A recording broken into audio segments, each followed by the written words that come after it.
Get this and get it straight. Crime is a sucker's road, and those who travel it wind up in the gut of the prison of the grave. There's no other end, but they never learn.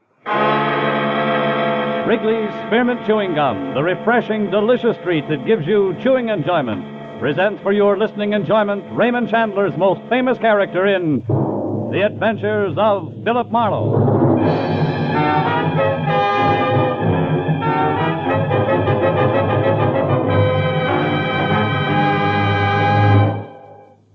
To make every day more enjoyable, treat yourself often to refreshing, delicious Wrigley's Spearmint Chewing Gum.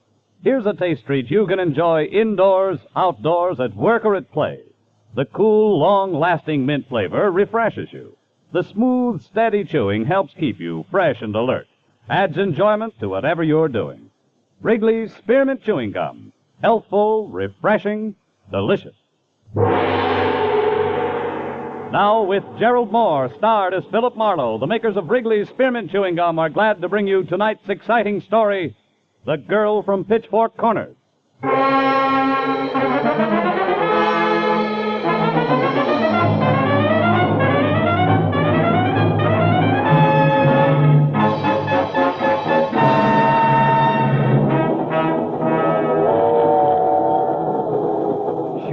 I'm sure what I'm saying. Do I look like I'm wearing blinkers? Now, for the third and last time, so I can go back to marking this form. Nobody's been in that seat, mister, since we left L.A. Nobody. You sure you got the right stall? Yeah. Car J, lower 12. Your J, upper 12, right? Right, like rain. Well, that's life now, for look, you. friend, let's go around again. His name is Latimer, Arnold Latimer. I don't know what he looks like, but he's supposed to be heading for San Francisco. Now, maybe you heard somebody call him, page him, something. Nobody called no one except that pool cue conductor with the brass buttons and the sandpaper voice. You checked him? Yeah, twice. Now, look, lower 12 is vacant as far as he's concerned, right? And no Arnold Lattimore in the club car, the diner either? Hey, now, wait a minute. Have you tried the washroom? Yeah, same story. Well, looks like your entry was scratched. Also looks like Glendale is where I get off. So long, pal. Good luck with the ponies. Hey, now, hold it. Don't tell me that Latimer bird is the only reason you're on this train. The one and only. Look, if you run across a pony called Not on Hand, play it heavy, huh? Yeah, sure. But not the show. Not the show. Good night, friend.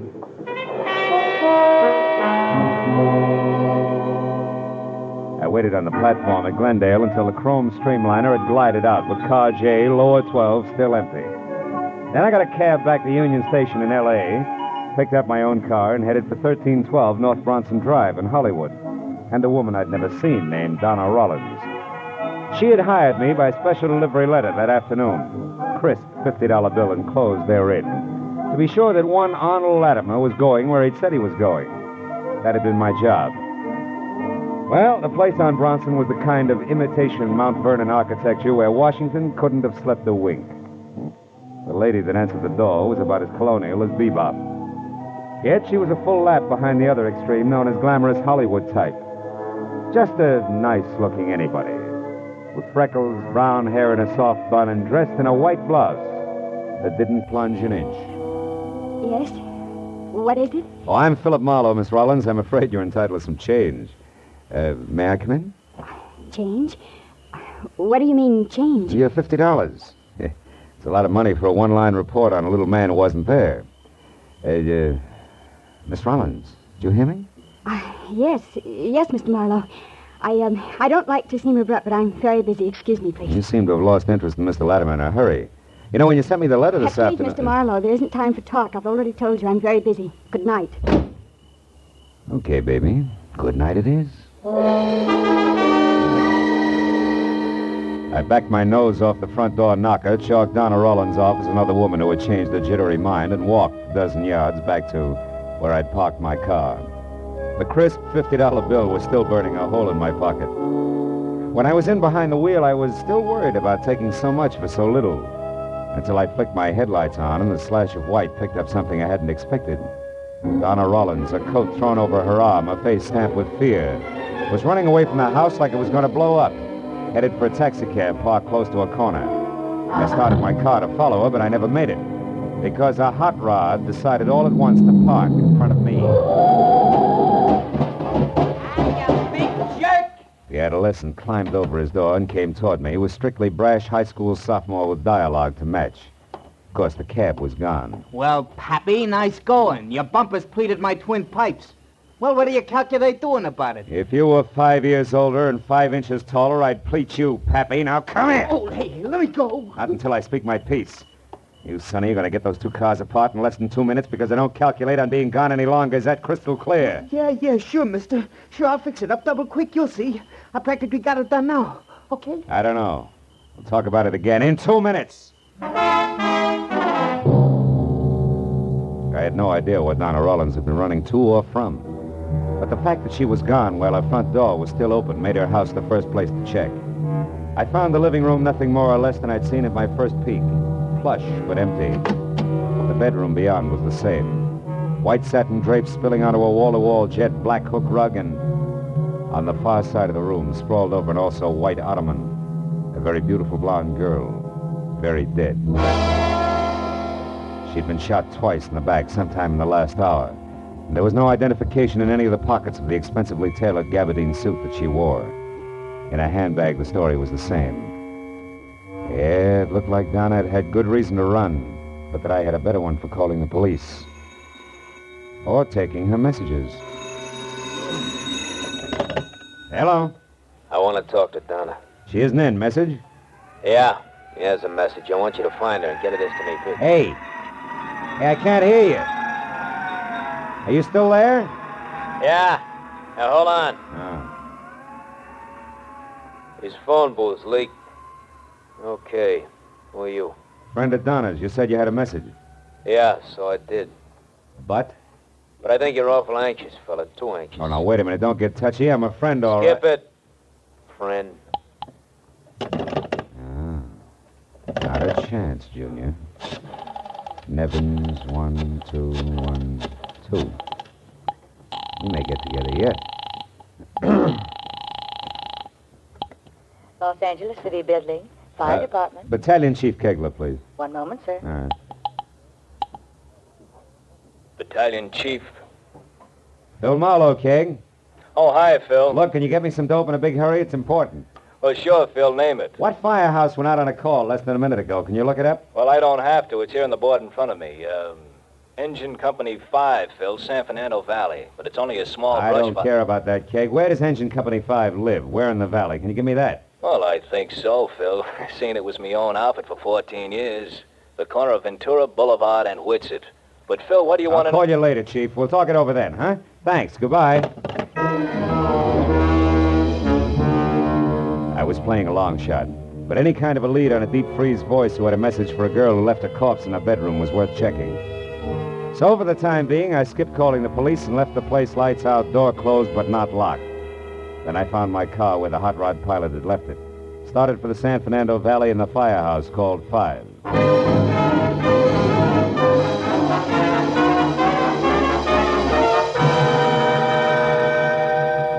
20 minutes later, when I was there and out of my car, I came face to face with my second break. The only payphone within a half block of the engine company was at an all-night open-air hot dog stand. And the attendant on hand, a girl with a kind of arched eyebrows that left her looking constantly surprised, had an A1 memory. I most certainly do remember the party you're talking of, mister, most certainly, and for two especially good reasons. Like what, honey? Like top and bottom, hair and shoes I refer to. Oh. The former, red, like this ketchup here, and the latter, suede and yellow, no less. And Hey, he was Bessie. the... Yeah, excuse me. Yeah, sure. Well, let's say, Chris. Hot dog, Bessie. You pick it with your own dainty fingers. Yeah, with my own dainty fingers. Really, Chris, you say the same thing every night. It gets to be very... Bessie, pardon me, dear, but this counts. Do you know who this redhead in yellow suede shoes is? His name? Oh, no, I never saw him before. Oh, fine. Well, thanks, baby. Well, don't mention it. By the by, I do know where he went, if that means anything. Baby, it means a lot. Where? Tell me. With the old Mexico Club here in Studio City. He works there or something. Anyhow, I know he made a call to Herbert Ring, the gambling big shot, and called him boss. And Ring runs that place. Thanks, sweetheart. So- Here's 10 for your trouble. Buy Chris a new old hat. Thanks. Goodbye.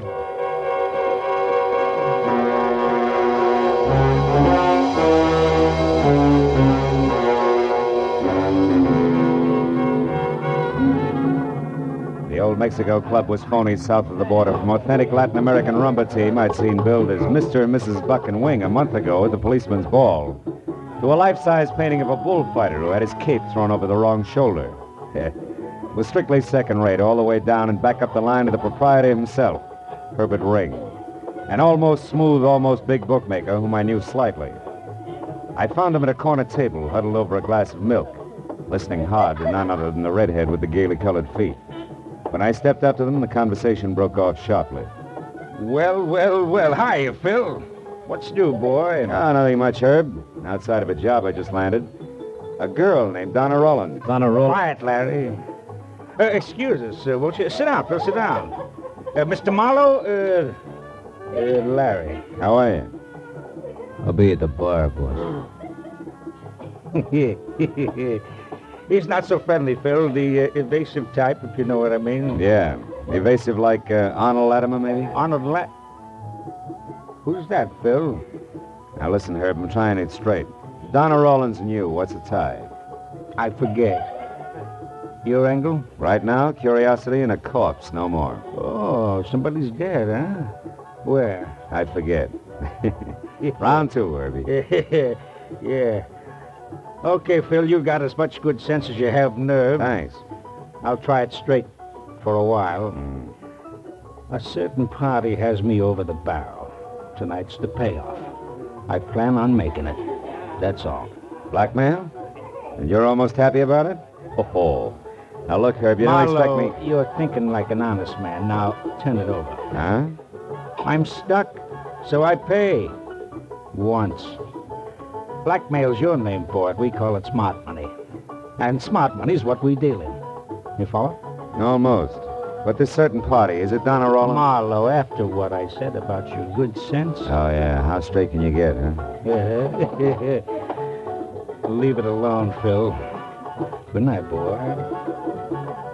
I watched them go as far as the bar and past Larry, who quietly fell in step behind without so much as the command heel. And when they both disappeared into a door marked private, I decided I'd had enough of old Mexico.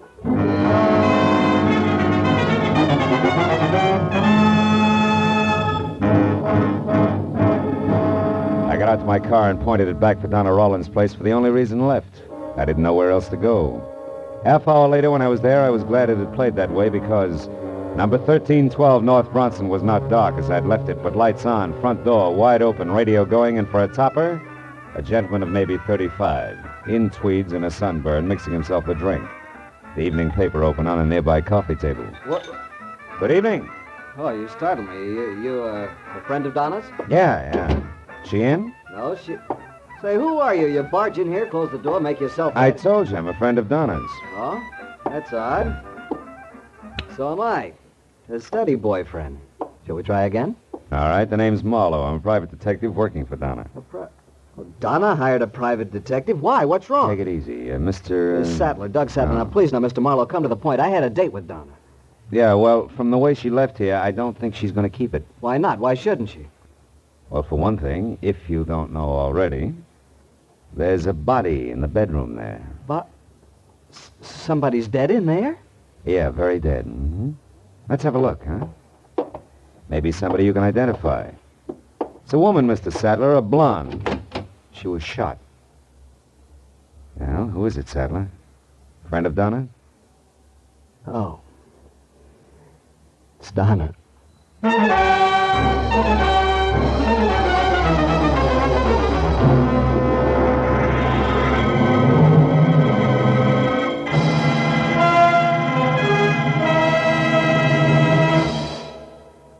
To make every day more enjoyable, treat yourself often to refreshing, delicious Wrigley's Spearmint Chewing Gum.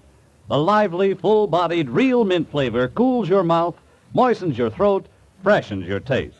And the chewing itself gives you a little lift, helps you keep going at your best.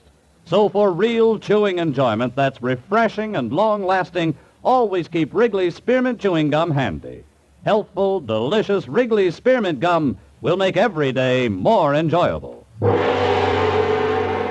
Now with our star, Gerald Moore, the second act of Philip Marlowe and tonight's exciting story, The Girl from Pitchfork Corners.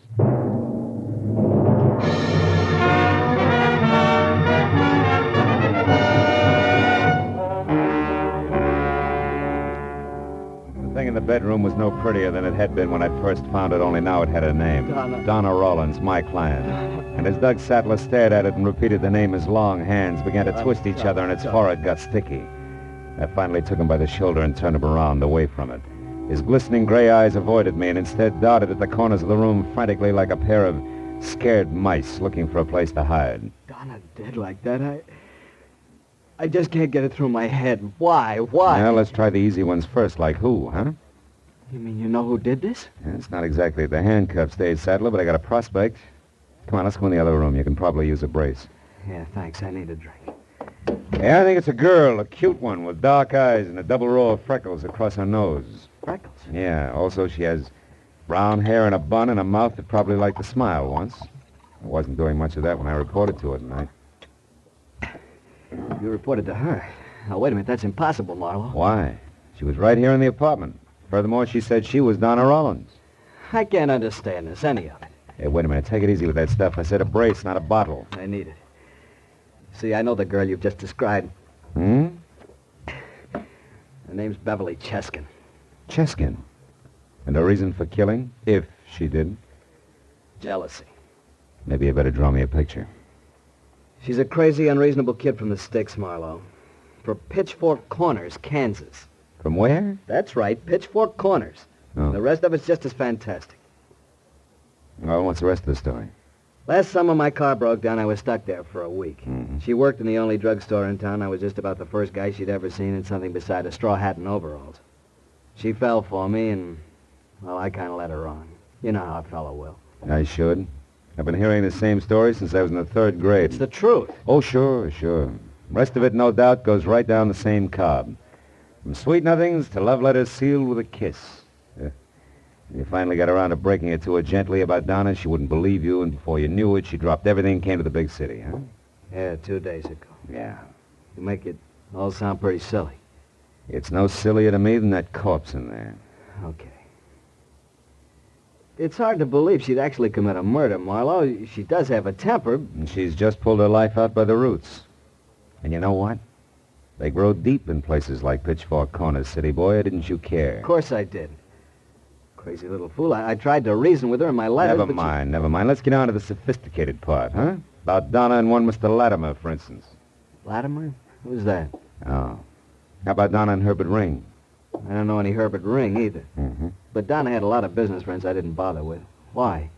Well, you should have. Doing business with Herb Ring means Means what? that you have to be fast on your feet. What's that? What'd you pick up off the floor, Marlowe? An old envelope. I'm a stickler for neatness. Where's Beverly staying, Sadler? I don't know. She called me once, but she wouldn't tell me. I haven't seen her. Where'd she reach you? My hotel at Greenwood Arms. Mm-hmm. Marlowe, what are we going to do? About Beverly, I mean. Right now, I'm going to try to find her. If you can stand it, Sadler, stay here. And stay sober.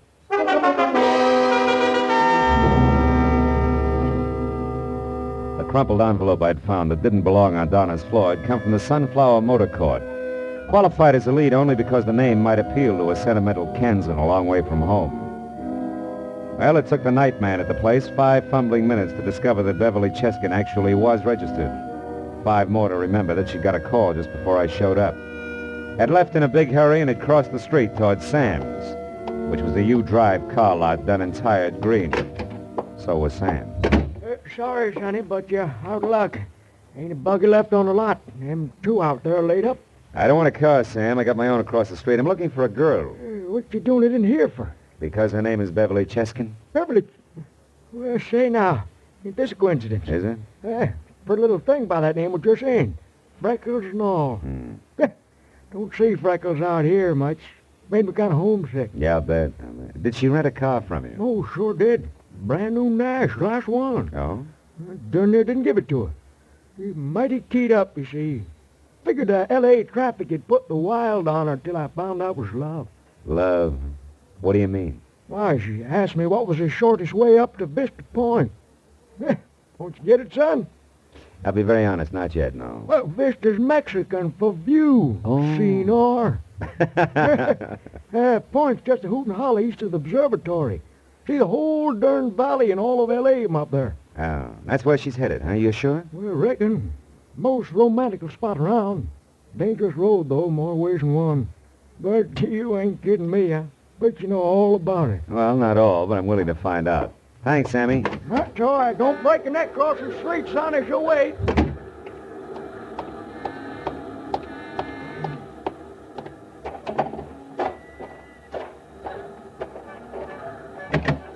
Leave that heap right where it's set, Shamus. You won't be needing it. I won't take your word for it, Larry. You better. Mr. Ring wants you and me to have a nice talk. Tell him we have nothing in common. You know it's different. The name Arnold Latimer, for instance. Sorry, some other time I got a date. Come here. Hey, you. Said we're gonna talk, Mr. Cool Cucumber. If I have to warm you up to it the hard way, it's okay with me. You know, Larry, there's something wrong with a guy who'll wear yellow suede shoes like those. He must be slow in his reflexes. I imagine I'll be seeing you.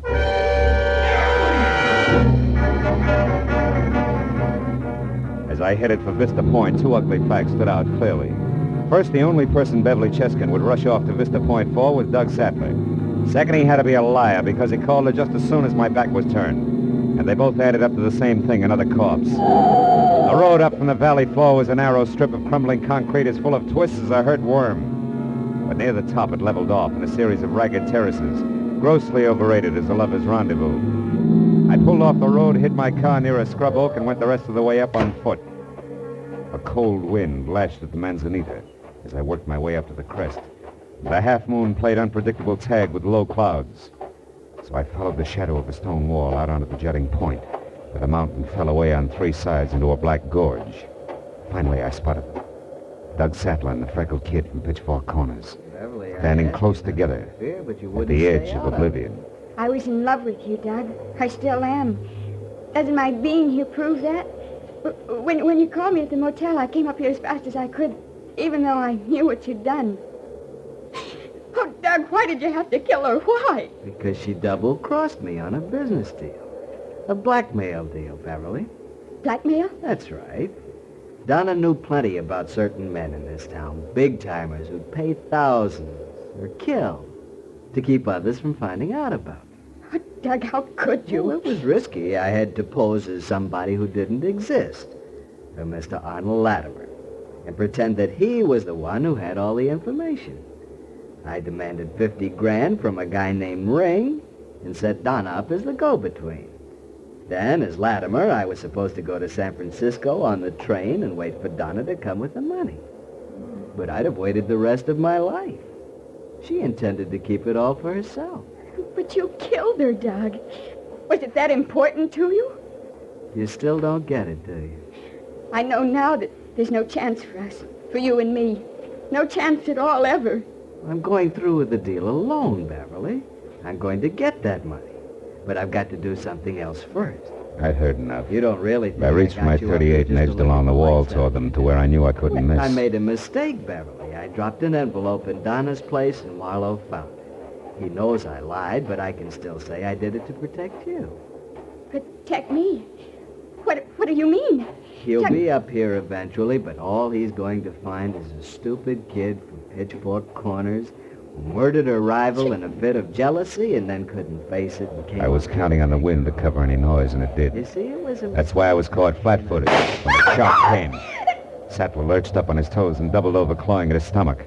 I crouched down as Herbert Ring stepped out of the brush across the clearing, a thin-barreled gun in his hand. Don't move, sister. Sattler had fallen face down on the ground.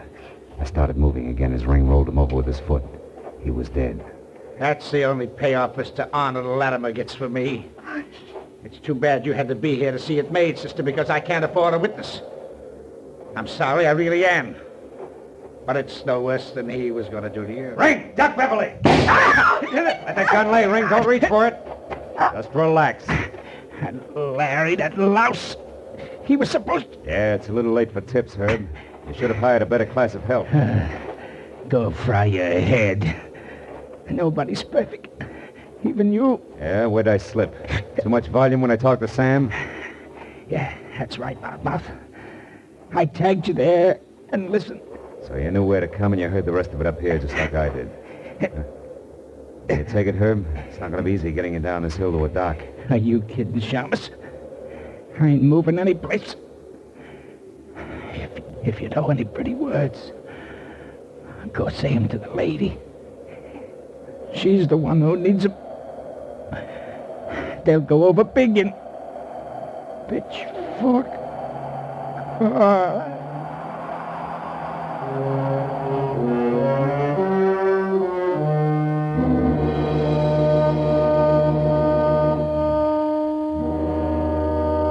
I couldn't think of any pretty words. Not then, anyway. I let her figure it all out for herself, and she was still at it when we got to police headquarters, where we told the whole story to homicide from start to finish. And finally, when a coroner's crew went up to Vista Point to take Sattler and Ring to the morgue, and a gaunt police secretary with calluses on her mind hammered out the reports, I went over to Beverly, the little country girl, who was looking through a dingy window at the dingy backyard of a city. Are they going to ask any more questions, Mr. Marlowe? No new ones. They've got it all. They just like to repeat to be sure it comes out the same each time. You can't blame them, you know. Well, they're not going to hold you. You can leave tomorrow and go home. Yes, I know, but I'm not going back. I'm going to stay here in Los Angeles. Be sure, baby. It's a big place, lots of people. Awful lot of people. Not if you think about them one at a time. Yeah. Say, Marlowe, you can go now if you want. But we'd like to talk to you again, Miss Chesson. Will you come in, please? Oh, yes, sir. Well, good night, Phil. Can I call you one of these days? You better. Starting tomorrow.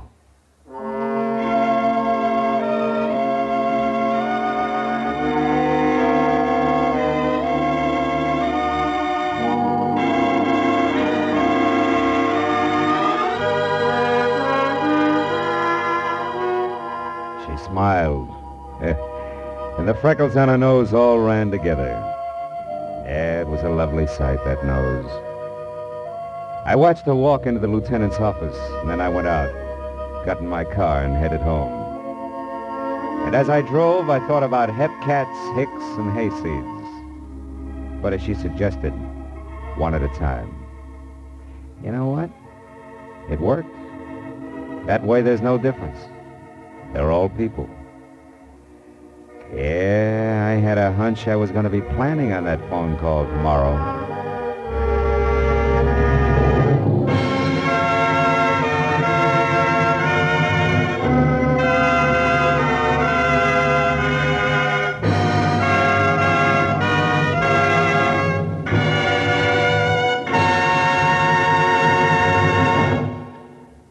Remember, friends, to make every day more enjoyable, treat yourself often to refreshing, delicious Wrigley's Spearmint Chewing Gum. There's lots of cooling, real mint flavor in every stick. And chewing Wrigley's Spearmint helps keep you feeling fresh and alert. You feel better, work better, get more fun out of doing things. So indoors, outdoors, wherever you go, keep some healthful, refreshing Wrigley's Spearmint Chewing Gum handy. To make every day more enjoyable, treat yourself often to delicious Wrigley's Spearmint Chewing Gum.